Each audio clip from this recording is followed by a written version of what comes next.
ഏവർക്കും നമസ്കാരം. ശുഭകരമാകട്ടെ ഈ ദിനം, സന്തോഷകരമാവട്ടെ, സൗഖ്യകരമാകട്ടെ. അനുഭവങ്ങളും അനുഭൂതികളും നമ്മെ നയിക്കുമാറാകട്ടെ. ഒരു വലിയ യാത്ര കഴിഞ്ഞതിന്റെ ഓർമ്മകളിലാണ് നമ്മൾ. 92 ദിവസങ്ങളായിട്ട് ഒളിമ്പസ് സ്വാധ്യായം എന്നുള്ള ആ ഒരു സംവിധാനം കാൽനൂറ്റാണ്ട് മുമ്പ് നമ്മൾ ക്രിയേറ്റ് ചെയ്തിരുന്ന ഒരു അവസ്ഥയെ സമ്പൂർണമാക്കി തീർത്തു എന്നുള്ളതാണ്. അവിടെ ചേർക്കേണ്ടുന്ന ചില അനുബന്ധങ്ങൾ നമ്മൾ ചേർക്കേണ്ടതുണ്ട് എന്നുള്ളത്. കാൽനൂറ്റാണ്ട് മുമ്പ് നമ്മൾ ഇക്കോ വില്ലേജ് തുടങ്ങിയിട്ടില്ല, കമ്മ്യൂൺ എന്നുള്ള ഒരു അവസ്ഥയിൽ മാത്രമായിരുന്നു നിന്നിരുന്നത്. ഇവിടെ ഇക്കോ വില്ലേജ് എന്നുള്ള ഒരു ഭൗതിക സാഹചര്യം നമ്മൾ ഒരുക്കി തുടങ്ങിയിട്ടുണ്ട്. അപ്പൊ ഇവിടെ കുറച്ചുകൂടെ പ്രസക്തമാകുന്ന പ്രായോഗിക തലങ്ങളെ കുറിച്ചുകൂടെ അവയുടെ ഒരു മാർഗനിർദ്ദേശങ്ങൾ കൂടെ ഉൾക്കൊള്ളിക്കേണ്ടതുണ്ടെന്ന് തോന്നിയത് കൊണ്ട് നമ്മൾ അവയെ കൂടെ ഇവിടെ ഉൾക്കൊള്ളിച്ച് സംസാരിച്ചു തുടങ്ങുകയാണ് ഇനി ഒരു കുറച്ച് ദിവസം. അപ്പോ അതിനെക്കുറിച്ച് ഇവിടെ പറയുന്ന വിധം ഇങ്ങനെയാണ്. 6ാമത്തെ അധ്യായമാണിത്. കമ്മ്യൂണിറ്റി എസ്റ്റാബ്ലിഷ്മെന്റ്, സുസ്ഥിര സമാജ സ്ഥാപനം എന്നുള്ളതാണ്. Community establishment involves several linear steps from consciousness to practical implementation. എന്താണ് സുസ്ഥിര സമാജ സ്ഥാപനം? ഒരു സ്വാശ്രയ സുസ്ഥിര ഗ്രാമം രൂപകൽപ്പന ചെയ്ത് സൃഷ്ടിക്കപ്പെടുന്നത് കാലികമായ വെല്ലുവിളികളും ആവശ്യങ്ങളും പരിഹാരങ്ങളും മനസ്സിലാക്കുന്നതിലൂടെയാണ്. അങ്ങനെ ബോധ്യമാകുക എന്ന ഉദ്ദേശ്യം ഈ പദ്ധതിയുടെ മർമ്മമായി തീരുന്ന ഒരു ദാർശനിക കേന്ദ്രം നിർവഹിച്ച് കഴിയുന്നതിലൂടെയാണ് ഇത്തരം ഒരു സുസ്ഥിര ജീവന ചിന്ത പോലും ഉയർന്നു വന്നിട്ടുണ്ടാവുക. തുടർന്ന് ക്യാമ്പുകളിലൂടെയും ഫെലോഷിപ്പുകളിലൂടെയും ആഴപ്രകൃതി സാക്ഷരത വളർത്തുന്നതിലൂടെ ഒരു നിർദ്ദിഷ്ട സുസ്ഥിര ജീവന സമാജത്തെ രൂപീകരിക്കുക എന്നതാണ് ആ അടുത്ത ചുവട്. മാതൃകാ ഗ്രാമം സ്ഥാപിക്കാനുള്ള സ്വന്തം ഭൂമി കണ്ടെത്താനും ഏറ്റെടുക്കാനും അവിടെ പ്രകൃതി വിധേയ അടിസ്ഥാന സൗകര്യങ്ങൾ വികസിപ്പിക്കുന്നതിനും വിഭവ പങ്കിടൽ സംവിധാനങ്ങൾ സ്ഥാപിക്കുന്നതിനുമായി ട്രസ്റ്റുകൾ പോലുള്ള കമ്മ്യൂണിറ്റി ഘടനകൾ രൂപപ്പെടുകയാണ് അടുത്ത ഘട്ടം. പഠന പരിപാടികൾ, സന്നദ്ധ പ്രവർത്തനങ്ങൾ, നിർമ്മിതികൾ, ഉൽപാദനം, ധനോൽപാദന സംവിധാനങ്ങൾ എന്നിവയിലൂടെയാണ് പൊതുധാരയിലൂടെ വരുന്ന നവ അംഗങ്ങളെ ഗ്രാമത്തിൽ ഉൾക്കൊള്ളിക്കാനാകുക. ഇങ്ങനെ സുസ്ഥിര സ്വാശ്രയ ജീവനത്തിന്റെ വിവിധ നിർവഹണ മാതൃകകൾ നടപ്പിലാക്കുന്നതിലൂടെയാണ് ഗ്രാമം പൂർണ്ണമായും പ്രായോഗികമായി വിജയിക്കുക. തുടർന്നുള്ള സർവകലാശാലാ സ്ഥാപനവും പരിശീലനങ്ങളും വഴിയാണ് ഈ ദാർശനിക പദ്ധതി ലോകത്തിനു മുന്നിൽ സമർപ്പിക്കപ്പെടുന്നത്. ഈ ഘട്ടമായ നിർവഹണത്തെ നമുക്ക് ഇനിയും വരും ദിവസങ്ങളിൽ ബോധ്യപ്പെടാൻ ശ്രമിക്കും. അപ്പോ ഇതൊരു ആമുഖമാണെന്ന് മനസ്സിലായിട്ടുണ്ടാവും. കമ്മ്യൂണിറ്റി എസ്റ്റാബ്ലിഷ്മെന്റ്, അതായത് നമ്മൾ ഈ ഒരു സുസ്ഥിര സമാജ സ്ഥാപനം, നമ്മൾ സുസ്ഥിര ജീവന സമൂഹത്തെ ഉണ്ടാക്കുന്നതില് ആ സുസ്ഥിര സമാജം എന്ന് പറയുന്നതിനെ സ്ഥാപിക്കുന്നത് എങ്ങനെയാണെന്നുള്ളതാണ് നമ്മളിവിടെ പ്രധാനമായിട്ടും പറയുന്നത്. അതിന് പല ക്രമിതമായ ചുവടുകളുണ്ട്. ആദ്യം ബോധത്തിൽ നിന്നാണ് തുടങ്ങുന്നത്, പക്ഷെ അവിടെ നിന്നും പ്രായോഗികമായി നടപ്പിലാക്കാനുള്ള ഒരു വഴിവരെ ഒട്ടേറെ ഘട്ടങ്ങളുണ്ട്. അപ്പൊ അവയെക്കുറിച്ചാണ് നമ്മൾ ഈ പുതിയതായി കൂട്ടിച്ചേർക്കുന്ന ഈ 6ാം അധ്യായത്തിൽ നമ്മൾ പറയുന്നത്. അപ്പൊ അതിലെ 1ാമത്തെ ദിവസം ആമുഖം മാത്രമാണ്. അത് പ്രകാരം എന്താണ് ഈ സുസ്ഥിര സമാജം? സുസ്ഥിര സമാജം എന്ന് പറയുമ്പോൾ നിലനിൽപ്പ് വേണം എന്ന് ബോധപൂർവം ചിന്തിക്കുന്നവരുടെ കൂട്ടം. അതിനെ ഇന്റൻഷണൽ കമ്മ്യൂണിറ്റി എന്നാണ് പറയുക. അപ്പൊ സാധാരണ രീതിയിൽ എല്ലാ സമാജങ്ങൾക്കും അവർ നിലനിൽക്കേണ്ടത് ആവശ്യമാണെന്നുള്ള ഇത് അറിയാം. അതിനെക്കുറിച്ച് പ്രത്യേക ചിന്തയൊന്നും ഉണ്ടാവില്ല. പക്ഷെ ഈ ഇന്റൻഷണൽ കമ്മ്യൂണിറ്റിയുടെ പ്രത്യേകത എന്ന് വെച്ച് കഴിഞ്ഞാല് അവര് ഇന്റന്റ് ചെയ്യും, അതാണ് വേണ്ടത് എന്നുള്ള രീതിയിൽ. ഇപ്പോ ഒരു നാട്ടില് ഒരു പ്രത്യേക മതചിന്ത ഉണ്ടാക്കുകയാണ് വേണ്ടതെന്ന് ഒരു കൂട്ടം ആളുകൾ തീരുമാനിച്ചാൽ അത് അവരുടെ ലക്ഷ്യം എന്ന് പറയുന്നത് അതിനുവേണ്ടി ഉണ്ടായിട്ടുള്ളതാണെങ്കിൽ അവരുടെ ലക്ഷ്യം എന്ന് പറയുന്നത് മതചിന്ത ഉണ്ടാക്കുക എന്നുള്ളതാണ്. അതുകൊണ്ട് തന്നെ അവർ ഈ മതചിന്ത ഉണ്ടാക്കുക എന്നുള്ള ഇന്റൻഷനുള്ള കമ്മ്യൂണിറ്റിയാണ്, ഇന്റൻഷണൽ കമ്മ്യൂണിറ്റിയാണ്. അതുപോലെ ഈ സുസ്ഥിര സമാജം എന്ന് പറയുന്നത് ഒരു ഇന്റൻഷണൽ കമ്മ്യൂണിറ്റിയാണ്. ആ ഒരു ഇന്റൻഷണൽ കമ്മ്യൂണിറ്റിയുടെ സ്ഥാപിക്കുന്ന പ്രോസസ് എങ്ങനെയാണെന്നുള്ളതാണ് നമ്മളിവിടെ പറയുന്നത്. ഒരു സ്വാശ്രയ സുസ്ഥിര ഗ്രാമം അല്ലെങ്കിൽ സ്വാശ്രയ സുസ്ഥിര സമാജം രൂപകൽപ്പന ചെയ്ത് സൃഷ്ടിക്കപ്പെടുന്നത് കാലികമായ വെല്ലുവിളികളും ആവശ്യങ്ങളും പരിഹാരങ്ങളും മനസ്സിലാക്കുന്നതിലൂടെയാണ്. അല്ലെ, നമുക്ക് എല്ലാവർക്കും ഇതെന്താണ് പ്രാധാന്യം തോന്നാത്തത്? ഇന്നത്തെ വെല്ലുവിളികൾ പലർക്കും മനസ്സിലാകുന്നില്ല. അത് ഒരു ആവശ്യമാണെന്ന് പലർക്കും പിടികിട്ടിയിട്ടില്ല. അതിനുള്ള പരിഹാരങ്ങൾ എന്താണെന്ന് പലർക്കും മനസ്സിലായിട്ടില്ല. നമ്മളിവിടെ സ്കൂൾ പാഠപുസ്തകത്തിന്റെ ഭാഗമായിട്ടും പഞ്ചായത്തുകളും ഒക്കെ മറ്റേ കവലകളിൽ സ്ഥാപിച്ചിട്ടുള്ള ബോർഡുകളുടെ ഭാഗമായിട്ടും ഒക്കെ നമുക്ക് പരിസ്ഥിതി ബോധം വന്നിട്ടുണ്ട്. പരിസ്ഥിതി സംരക്ഷിക്കപ്പെടേണ്ടതാണ്, പ്ലാസ്റ്റിക് ഭൂമിയിൽ ഇടാൻ പാടില്ല, മരം വെട്ടാൻ പാടില്ല എന്നൊക്കെ നമ്മൾ പറയും. പക്ഷെ ഇതൊന്നും നമ്മുടെ ജീവിതത്തെ ബാധിക്കുന്നതല്ല. ഇതെല്ലാം ആ ഗ്രീൻ പ്രോട്ടോകോളിന്റെ ഭാഗമായിട്ട്, നാട്ടുനടപ്പിന്റെ ഭാഗമായിട്ട് അവിടെ കൊണ്ടുവരുന്നതാണ്. സർക്കാർ ഇങ്ങനെ കുറച്ച് കാര്യങ്ങൾ മുൻപോട്ട് വയ്ക്കുന്നു. ഇതൊന്നും ഞങ്ങൾക്ക് ബാധകമല്ല എന്നുള്ളതാണ് സംസ്കൃതരായ സനാതനരായ ഭാരതീയരുടെ ചിന്ത.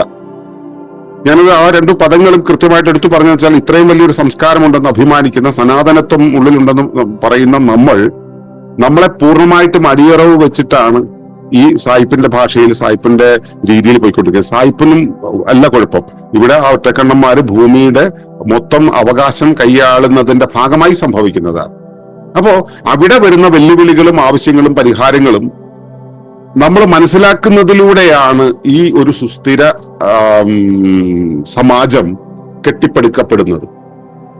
അപ്പോ അത് നമ്മുടെ ഒരു സമാജത്തിന്റെ വലിപ്പം കുറയുന്നതിന്റെ കാരണം എന്താണെന്ന് വെച്ച് കഴിഞ്ഞാല്, പരിസ്ഥിതി പ്രവർത്തനമൊക്കെ ആവശ്യമാണ്, പ്രകൃതി ജീവനം ആവശ്യമാണ്. പക്ഷെ സുസ്ഥിരതയെ കുറിച്ച് പറയുന്നത്, അല്ലെങ്കിൽ സുസ്ഥിരതയുടെ വഴിയിലൂടെ യാത്ര ചെയ്യുന്ന അത് ഒരു മുഖ്യ അജണ്ടയായി മാറുക എന്നുള്ളത് നമ്മുടെ വിഷയമായി മാറിയിട്ടില്ല എന്നുള്ളത് കൊണ്ടാണ്.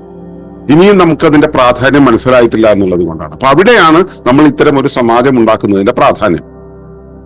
അങ്ങനെ ബോധ്യമാകുക എന്ന ഉദ്ദേശം ഈ പദ്ധതികളുടെ മർമ്മമായി തീരുന്ന ഒരു ദാർശനിക കേന്ദ്രം നിർവഹിച്ചു കഴിയുന്നതിലൂടെയാണ് ഇത്തരം ഒരു സുസ്ഥിര ജീവന ചിന്ത പോലും ഉയർന്നു വന്നിട്ടുണ്ടാവുക. ഇവിടെ ഞാൻ കേന്ദ്രമായിട്ടുള്ള, അല്ലെങ്കിൽ ഞാനും എന്റെ സുഹൃത്തുക്കളും ചേർന്നിട്ടുണ്ടാക്കിയ ഒരു സയൻസ് ക്ലബ്ബ്, ആ സയൻസ് ക്ലബിലേക്ക് വന്നു ചേർന്ന ആളുകളും പിന്നെ അത് കമ്മ്യൂണായപ്പോഴും, ആശ്രമമായപ്പോഴും, ഗുരുകുലമായപ്പോഴും, സസ്റ്റൈനബിൾ കമ്മ്യൂണിറ്റി ആയപ്പോഴും ഒക്കെ അതിനകത്തേക്ക് വന്നു ചേർന്ന് ഈ കുറച്ചു പേർ ചേർന്നിട്ട് ആണ് ഈ ഒരു ചിന്താപദ്ധതി മുൻപോട്ട് വെച്ചിട്ടുള്ളത്. അപ്പോ നമ്മൾ ഇത്തരം ഒരു കമ്മ്യൂണിറ്റി ഉണ്ടായി തുടങ്ങുമ്പോൾ തന്നെ ഇതിനൊരു മർമ്മം ഉണ്ടായി കഴിഞ്ഞു. ആ മർമ്മത്തിന്റെ ചിന്തയുടെ ഭാഗമായിട്ടാണ് ഈ ഒരു സുസ്ഥിര ജീവന സമാജം എന്നുള്ള സങ്കല്പം തന്നെ ഉണ്ടായിട്ടുള്ളത്. ഇങ്ങനെ വേണം ഉണ്ടാകാൻ എന്ന സങ്കല്പം ഉണ്ടായിട്ടുള്ളത്. ഈ മർമ്മത്തിന് ഇത് ബോധ്യമുണ്ട് കൃത്യമായിട്ട്. എന്താണ് നമുക്ക് ഇവിടുത്തെ വെല്ലുവിളി, എന്താണ് ആവശ്യം, എന്താണ് പരിഹാരം, എന്താണെന്ന് മർമ്മത്തിന് ബോധ്യമുണ്ട്. അത് ഈ വരുന്ന ഓരോരുത്തർക്കും, ഈ ബോധ്യം വന്നവരല്ല അതിനകത്തേക്ക് വരുന്നത്, ബോധ്യം ഇവിടെ വന്നിട്ട് വരുന്നതോ അല്ലെങ്കിൽ ഈ സമാജത്തോട് ചേർന്ന് നിൽക്കുമ്പോൾ വരുന്നതോ ആണ്. അപ്പോ നമ്മളിവിടെ മുൻപോട്ട് വയ്ക്കുന്ന സുസ്ഥിര ജീവന ചിന്ത പോലും ഉയർന്നു വന്നിട്ടുള്ളത് ഈ മർമ്മം, അതായത് ഈ സാമൂഹ്യ മർമ്മം, സുസ്ഥിര ജീവന ആവശ്യമായിട്ടുള്ള സാമൂഹ്യ മർമ്മം ഈ കാര്യത്തെ ബോധ്യപ്പെട്ടത് കൊണ്ടാണ്. അപ്പൊ നമ്മൾ ബോധ്യപ്പെട്ടതിന്റെ ഭാഗമായിട്ട് നമ്മളിങ്ങനെ തനിയെ ഒരുമിച്ച് ചേർന്ന് ഒരു കൂട്ടമുണ്ടായി. ഇനി തുടർന്ന് ക്യാമ്പുകളിലൂടെയും ഫെലോഷിപ്പുകളിലൂടെയും ആഴപ്രകൃതി സാക്ഷരത വളർത്തുന്നതിലൂടെ ഒരു നിർദ്ദിഷ്ട സുസ്ഥിര ജീവന സമാജത്തെ രൂപീകരിക്കുക എന്നതാണ് അടുത്ത ചുവട്. അതായത് നമ്മൾ ഈ കൂടിച്ചേർന്ന ആളുകൾ എല്ലാവരും കൂടെ ചേർന്നിട്ട് ക്യാമ്പുകളും ഫെലോഷിപ്പുകളും വഴിയാണ് ഈ ഇക്കോ ലിറ്ററസി എന്നുള്ള പ്രോഗ്രാം നടത്തുന്നത്. അപ്പോ അതൊരു ചുവടാണ്. കൃത്യമായിട്ട് നമ്മൾ ആദ്യം ഒരു കോർ ഗ്രൂപ്പ് ഉണ്ടായി. ആ കോർ ഗ്രൂപ്പിൽ നിന്നും ഇത് ഒരു സുസ്ഥിര ജീവന സമാജത്തെ രൂപീകരിക്കുക എന്നുള്ള ആശയവുമായി ബന്ധപ്പെട്ട് നമ്മൾ ഫെലോഷിപ്പുകളും ക്യാമ്പുകളും പ്രോഗ്രാമുകളും സഹവാസങ്ങളും സത്സംഗങ്ങളൊക്കെ നടത്തിക്കൊണ്ടിരിക്കുന്നു.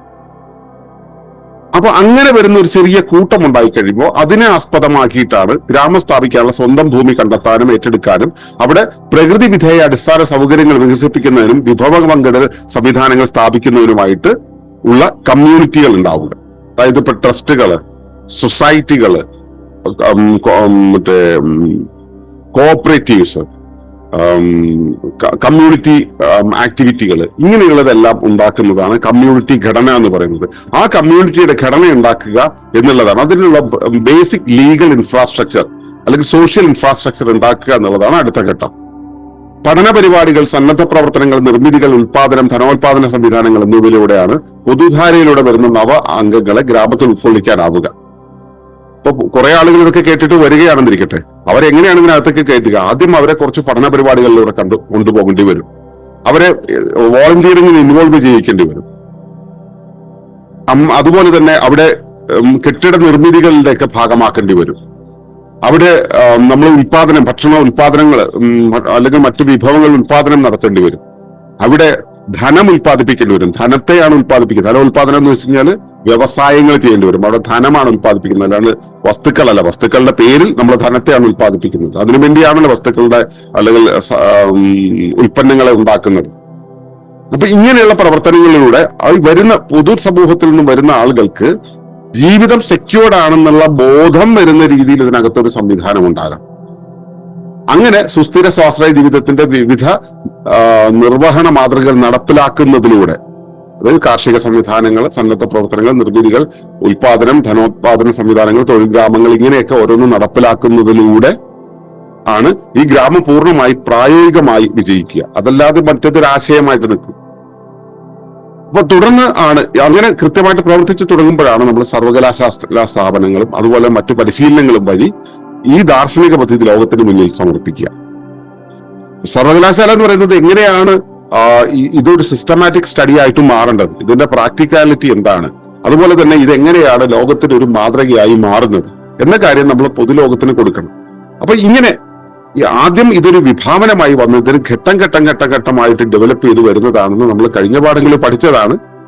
പക്ഷെ ആ ഘട്ടമായിട്ടുള്ള ഇംപ്ലിമെന്റേഷൻ എങ്ങനെ വേണം, അത് ഓരോ സ്റ്റെപ്പിലും എങ്ങനെ വേണം എന്നുള്ളതിനെ കുറിച്ചാണ് ഇനി നമ്മൾ ചർച്ച ചെയ്യാൻ പോകുന്നത്. അടുത്ത കുറച്ച് ദിവസങ്ങൾ നമ്മൾ ഈ കാര്യത്തെ കുറിച്ചാണ് അറിയാൻ പോകുന്നത്. അത് പൂർണ്ണമായിട്ടും പ്രായോഗികതയെ ആധാരമാക്കിയിട്ടാണ് ഉണ്ടാവുക.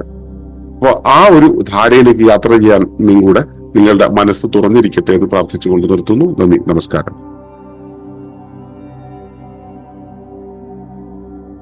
ഈ വിഷയം ഇഷ്ടമായെങ്കിൽ ഒന്ന് ലൈക്ക് ചെയ്യുക, കമന്റ് ചെയ്യുക, ഷെയർ ചെയ്യുക. നിങ്ങൾ പ്രകൃതിയെ ഇഷ്ടപ്പെടുന്നുവെങ്കിൽ ഈ ചാനൽ സബ്സ്ക്രൈബ് ചെയ്യുക.